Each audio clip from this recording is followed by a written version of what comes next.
Welcome to Launchpad, the unique radio show and podcast that celebrates new book releases and the authors that created them. Now, let's take off with your host, Grace Salmon. This is a very special episode. It is episode 19 of Launchpad, and we are celebrating Women's Fiction Day.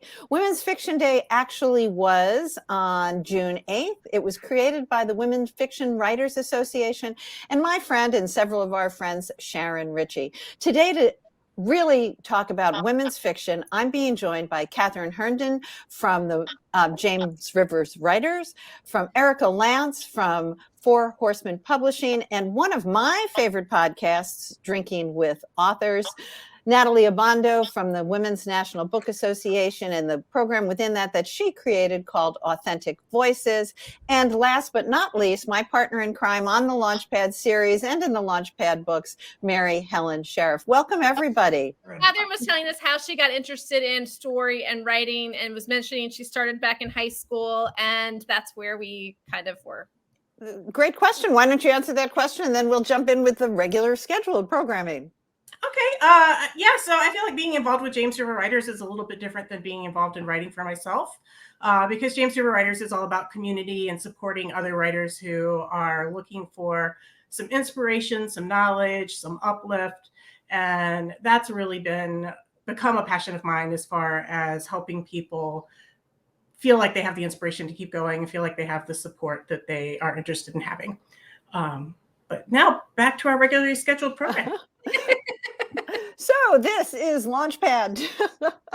Today we are celebrating women's fiction, and I'm so delighted to have my guests with me today. Where I wanted to start was with each of you. What was the first book you remember that you read that was done by a female author? For me, it was Black Beauty by Anna Sewell. What about you? Let's start with Erika. Bimbos of the Death Sun by Sharon McCrum, which is my favorite book of all time. It is a murder mystery at a gaming convention before it was cool to go to gaming conventions.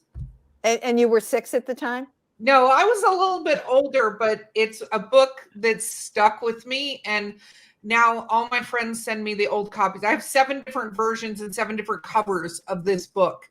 But it is a cute little read from a mystery writer. She does normal mystery, but you could tell she was involved in this world. I don't know if she admits it out loud or not, but you can tell. I love it. Natalie, how about you? So one of the first books I read by a female author, but a Latina, was Sandra Cisneros' House on Mango Street. And I absolutely loved it because it was the first book that I could identify with in terms of family structure and seeing myself and my culture reflected back in literature. And tell us the name of it again. The House on Mango Street by Sandra Cisneros. Wonderful. Katharine. I don't know if it was the first one I read by a woman author, but I do specifically remember reading Susan Cooper's The Darkest Rising series. And that was a fun fantasy, there was a mystery to it, and it was about young people solving their own mystery, and with some fantastical Welsh fairy tale elements in it. So I was in love. The books we fell in love with. Mary. First one I can remember, but I can't say for sure, but it was A Wrinkle in Time by Madeleine L'Engle, which was like my favorite book when I was probably about 10. And if any of you don't know, I mean, it is a kid's book, but I've read it actually twice as a grown-up, and I still like it. But it's a girl who, a character I could really relate to. You know, she was smart, but didn't always have confidence around that. And she was pretty, but didn't think she was. And she had a temper that she had to learn was, both something that could actually be a good thing in her life, but also being able to control it was also an important part of it. So kind of learning how some of our personal traits can be both good and bad, depending on how we use them. And that's such a classic. And, we do have people who will be viewing this, and we are taping this live. So if any of the people who are viewing it want to make comments, tell us what their favorite books are, I encourage you to do that as well. I was excited to bring you together, all of you, for our Women's Fiction Day, because I will be the first to admit that when I joined the Women Fiction Writers Association, I thought it was a group of women who wrote fiction. I did not know that it was a genre or a thing. So I'd like to talk a little bit about genre and the role of women in fiction, my confused stance on what women's fiction was, because also that term, women's fiction as a genre, is beginning to fall away. So Natalie, let's start with you. Yeah, so coming from a publicity background, I would say that it definitely is very broad, right? So whenever I work with authors, I always ask them, so what's your genre? And they'll say women's fiction, and I always tell them like that's just way too broad for me. So, but what I do like about the term itself is that it really kind of gets us as women writers to explore identity in the way we write, right? So I think overall women's fiction is more of a community than it is a genre now. I think the genres are very niche these days because like a publicist or marketer, we kind of use genres to see how we can sell your book. But in terms of what women's fiction really means to me is just really coming together through identity and building that community of women through writing. Oh, I love that. Erika, you are in the publishing business, so let's talk about genre. Yes. So I hate genre barriers. I think when you say genre, a lot of times in the past, publishing has used that to put somebody in a box. Or you have to fit in this box, meaning you can't span several different genres. You can't have a sci-fi hometown romance. People would lose their minds if you said that years ago, right? But now I think more and more authors are being allowed, especially with independently published authors and smaller presses, to go, no, we can have a sweet hometown sci-fi romance with cryptids in it. And everybody actually goes, I want to read that. Mm-hmm. So I think we're finally at a time where the genre barriers are being broken. And with that, when you say women's fiction, it actually used to be a very small box that women could go into fiction wise. And then they started broadening it. And I think publishing went, well, the closest thing this is women's fiction, which is now causing the box to break because there's so many different genres that are within the genre. Like there are a lot of people who love sweet romance, for instance. I'm just using that as an example. But there are people that want to see more.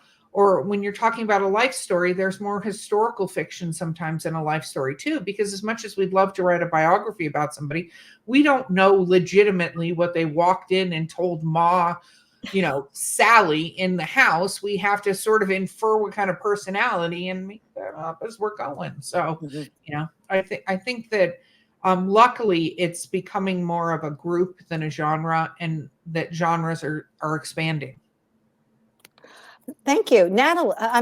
Katharine, in terms of your work with James Rivers writers, how do they approach women's fiction as a genre or as a grouping?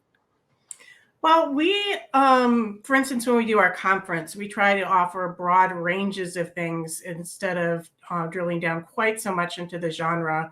So instead of offering, say, a women's fiction panel, we might offer a panel on developing character relationships or something like that, and have a romance author and a literary fiction author and a science fiction author on there to kind of get a different perspective. So we don't really, the most we do is probably help people try to self-identify when they're trying to sell their books or their writing, to help them self-identify what their actual work is, what the genre of it is. So we'll do some discussion of that. We have a first pages panel where people say, this is a women's fiction true story. And we're like, no, it's not. Because no. So we do try to help people sort of peg exactly what they want to call what they're writing so that they can have a successful publicity and marketing experience. But we're not really about telling people, no, unless it doesn't exist, you're not writing that. So you and Natalie are definitely on the same page there in terms of that. It's important to know what you're writing for marketing purposes, but not so much necessarily in terms of this is a niche that I'm staying in. Mary. I agree with everything that all of my co-panelists have said. Just to kind of like add on to that a little bit, one of the ways someone explained it to me once in terms of how it was and how it is, as far as genre goes, is, you know, when all books were sold in bookstores, a bookstore owner really needed to know where to put your book to sell it. Like there's a section here for romance novels. There's a section here for this. But now that so many books are sold online and through digital spaces, you can tag a book a lot of different genres. And I think it really does open up the world for cross-genre books in a way that maybe wasn't marketable before. It's so I think that that's a difference in time and how and why the industry has changed so much.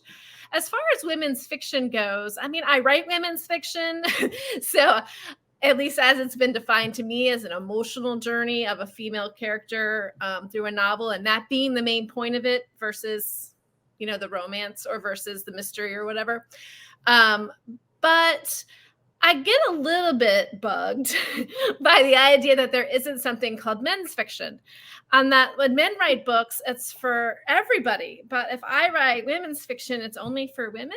I mean, yeah, whatever. I'll sit here and smile and sell my book in women's fiction. But it does bug me a little bit. I couldn't agree with you more. You know, I had a fascinating conversation with someone the other day about chick flicks and how come we don't have dick flicks. And it was on air, but it was just an interesting way of how we continue to put these roles in a silo. And I loved what Erika said about how, you know, those silos don't and maybe perhaps shouldn't exist, at least as terms of genre. Natalie, I want to go to each of you now about your particular role with women in publishing and with your roles in publishing across media, not just with women. But Natalie, you have a wonderful thing that you have started, a project called Authentic Voices. Would you talk a little bit about that? Yeah, thank you.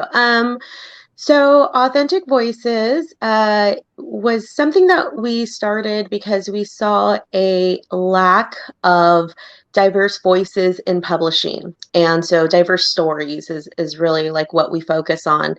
And, you know, way back in the day, one of my partners and I were like, you know what, let's just focus on publishing diverse voices. And, you know, we sent a call out, we went to all these different events, met these amazing writers, you know, at open mics and things like that. And I said, send me your work, I'll publish your work. Like we're doing this project. And this was before Authentic Voices. And so everyone was like, yes, I will send you my work. Months went by and I didn't hear anything from them. And so later I came to find out that many of them didn't finish their projects, their writing, because simply they didn't have the resources or the time. And, you know, I really started, you know, digging into the communities that I was searching these works from and realized that these communities didn't have a lot of the creative resources that other communities have. And I myself, being from, you know, these types of communities, really found that there was like a gap. And so what Authentic Voices does is it kind of provides the communities that we're reaching out to for diverse stories with these resources. So it's basically a masterclass in writing, editing, marketing, querying, and publishing. And it lasts about 4 to 6 months. And we take on about 10 fellows. All of those fellows receive a stipend. All of them are taught by women of color. And so really, it's just this really beautiful community of diverse writers, and we're learning from each other's culture. And we're also learning how to be stewards in the book world for each other. And so what I really love is that it's not just a creative writing class, and it's not just an editing class. It's a class that teaches you how to be an author in today's world, and how to utilize, what was once considered a deficit to actually fuel your writing projects and to really connect your story with the world around you. I love it. We're in the middle of our third year. Our fellows are, oh my God, a cohort of just the most amazing people. And we are entirely funded by donations and volunteers. So it really speaks to the fact that, people love this work and want to see it flourish. Thank you. Because one of the reasons I invited each of you is because you're also doing some really amazing things within publishing. So, Erika, you have multiple presses, you've got your podcast. Talk about your work and how you lift up authors. So I started with a partner, Four Horsemen Publications, in January of 2020. I make the joke it was the absolute perfect time to start a business. Absolutely. Highly recommended to everybody right before a pandemic. And we decided the name Four Horsemen Publications because we wanted to bring the publishing apocalypse. The way publishing works for authors, I think in general, not everybody, is pretty horrible to authors. So I always make the analogy that you have a painting and it's a beautiful sunset painting on a beach. You would never go to that painter and go, oh, I love this painting, but I need it to be in the early dawn hours and I want a mountain range. Because that you wouldn't do that, but people do that to authors all the time. They also, again, with genres and own voices, they don't publish enough stories. They publish what they think needs to fit in some box or some quota that they have. And that's not the way the publishing industry should work. So we started Four Horsemen Publications. We're now up to 115 authors. We've published over 450 books. We also started Accomplishing Innovation Press, which is our nonfiction arm, in January of 2020. And at the end of June, we're starting our children's book arm, which is called The Little Horseman. My Little Pony looking little logo. It's adorable. And so the entire goal is to publish the stories of authors' voices without putting we only do this or we only do that. So we have everything from young adult stories all the way up through erotica stories. But we have so many LGBT and diverse authors and things like that because we didn't put a limitation on we're only looking for this. What we're looking for are good writers who have series. We're a series-based publisher, so series multi-book-based publisher.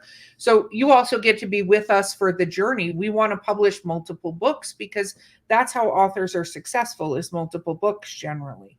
So with that, we started it with that intention, and it's super exciting because very similarly, we're finding ways to help our authors be the brands that they are and have the journey and teaching them how to be authors in today's day and age, because you're more than an author. You're a business and you're a brand, and people don't necessarily understand that when they're like, I want to write a book and get it published, that there's this whole entire thing that goes with it. And, doing Drinking with Authors, which is a podcast I've done for about 5 years now. We're up to 400 episodes, but I've talked to authors they just published a book themselves all the way up through major publishing, have 50 books out, that sort of thing. And universally, when I say what surprised you the most was everything after writing. Yes, absolutely true. And Mary and I have drunk with you on your show. So I'm going to go to Mary. And Mary, you have many ways that you have found ways to support readers and writers in the community. So let's talk a little bit about that. Yeah, so I, like Erika, sort of ventured into this space in 2020. It was planned before 2020, so it wasn't like I chose to do it then. But it did make for a unique entrance into the publishing space. And it required a lot of pivoting, a lot of education, and a lot of rethinking how best practices, because things that had worked weren't going to work then. And, a lot of different things. So I kind of feel like I kind of learned in the hot seat how to market a book. And that was it was hard, but I think in the end, it was a really good like learning experience for me. And one of the things we did, I was working with some fellow authors, and we were kind of like, we were all pretty new. Either we had our first books coming out, or they had just come out like at the end of 2019. And we were like, how are we ever going to meet authors? We're like stuck in, other readers or authors, anybody. How are we going to meet anybody? We're stuck in our house. But particularly, how are new readers going to find us? And we ended up starting a Facebook group called Bookish Road Trip. And it now has 5,000 members. Grace is our membership chair and can, claim some Close of that. To 5,100. And we moved off of Facebook too. We have Instagram, and we have 3 newsletters, and we've done a couple little in-person events here and there as things had opened up. And we have a website, I guess, with a blog. So a lot of things going on there that have expanded. But in addition to expanding, it was initially there was 4 of us. We wanted to meet readers. It was the 4 of us to market our new books. That's why we started it. But we quickly were like, wait a minute, this is more than the 4 of us need. We should bring in other people, and we should host other authors, and we should make this a community for authors and readers, and, go big and try to support this bookish community while we're all home alone during this time. And it really turned into quite a beautiful thing, especially during COVID. As the world has opened back up, we're big now, and we're looking at moving beyond the virtual world into the real space, and seeing how we might pivot there. So that's kind of that. And then the other part of it, I guess, in terms of supporting other authors, is over this time, I've had a lot of new authors reach out to me and say, hey, how do I do this marketing thing?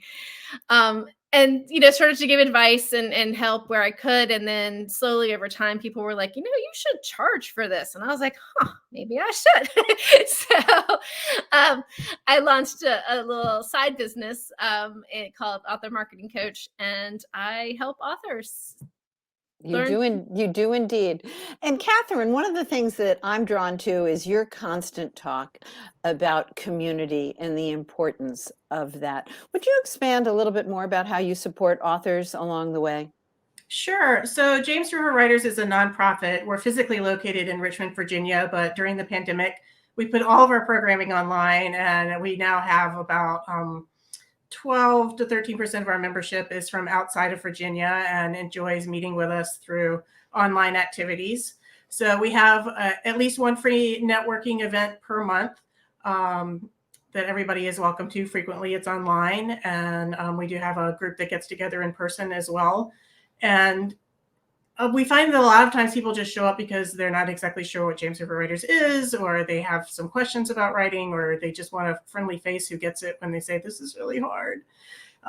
So that's really, really valuable to us, and really a great first contact point, since it is free. It feels relatively low risk to people, I think. And it's a 2-hour period where people can just drop in. So we find people really enjoy talking to each other. And there's usually somebody who's tried something that you're trying to figure out, how do I find a cover artist? How do I format this? What do I do here? And being able to provide a place for people to make those connections is great. And then we also do educational programming throughout the year. Usually we have a panel every month called The Writing Show. And as we get closer to the fall, we stopped doing the writing show because we have our huge conference here in Richmond. And that's back to being in person. That's going to be October 7th and 8th this year. And we get a good selection of people from all over the United States to come talk about whatever their favorite aspects of writing are. So we have panels on self-publishing. We have panels on small press publishing. We have panels on working with an agent. We usually invite some agents to come so that people can have a one-on-one pitch with an agent if that's the avenue they're exploring. And then just tons of information on how to get that confidence and how to get those skills, both craft and business, and then plenty of opportunity to hang out and meet people in the lobby and at lunch and in between panels. So, which is where I've pretty much built my creative literary community, is around the edges of James River Writers programming. One of the things we're doing today is celebrating women's fiction. And when I started looking at both the analytics within Bookish Road Trip and the people that I know within the community, almost everybody I know are women. And certainly there are strong male authors out there. But here we have these four powerhouses of creating supports that we've just heard about. Erika, I'm going to start with you. Future of women in publishing. I think that the women in publishing is continuing to take off. I see a lot more actual printing houses run by women. And I think with independent published authors or indie authors or self-published authors, I think the majority of them are women. And you see a lot more of that coming into play. And, just also, I think by, the community that's created by the women authors that I know, two of you are on here, for instance. And I think that it's going to continue to get bigger and bigger. And I think a lot of the things, you made the joke about the chick films, and but I think a lot more and more, you're not seeing the things that used to hold women back in publishing. I'm not saying they're all gone. I'm saying they're slowly being eliminated. Because it used to be, for instance, women had to do an initials if they were going to write a horror book or a thriller book, because otherwise people would think it was a girl, and it can't be a girl that writes this book. But you don't see that as much anymore. You don't see people sticking to these old things that used to be limiting for women in fiction. So, I mean, it's kind of all over, but you see more and more. And like a lot of the podcasts on publishing and writing and authors are women that do these things. And I think so women are changing the world of publishing. And I'm not saying men aren't helping. There are absolutely men that are helping, but man, women are leading the charge on it. You said exactly what I was hoping you were going to say without any prompting. Anybody else have a comment on that? Any of the others of you? I just want to point out that studies say that most readers are women. So it kind of makes sense that women should be running the show. I love it. Anybody else? Natalie, so I'll say something. So when Women's National Book Association was founded in 1917, so before women even had the right to vote in this country, it was founded to support women in the book world, right? Because we weren't allowed in that world. And if you actually look at the statistics, women make up the most of the demographic in terms of who is working in publishing. So I always tell my colleagues at Women's National Book Association, like, we did a good job, like over 106 years. And so what I'm hoping to see is more diverse women in publishing. So, and, I work with a lot of editors at the Big Five, people in acquisitions, and I do see the trajectory of publishing changing to be more inclusive, especially for groups that are typically marginalized in publishing. And so I am seeing a lot of different, women identifying people in publishing, in acquisitions. And what's nice is that when we see this diversity, we get people who are, part of different groups, understand these stories, and like Erika was saying, don't try to limit these stories and have it fit in a box, because they know that these stories can't fit in a box. So the more diverse women we see in publishing, the better our stories are going to get. And I think just overall as a community, the better we become by learning really authentic stories from these diverse writers. Thank you. And I'm going to leave it there. We have had a wonderful half hour, except for a few little technology glitches. This has been a special episode of Launchpad focusing on women in fiction. I was very, very happy to have been joined by Mary Helen Sheriff, Katharine Herndon, Natalie Obando, and Erika Lance. Thanks for being with us here on the Launchpad. Thanks for having us. This episode is copyrighted by Grace Salmon and Authors on the Air Global Radio Network. Thank you for visiting with us on Launchpad.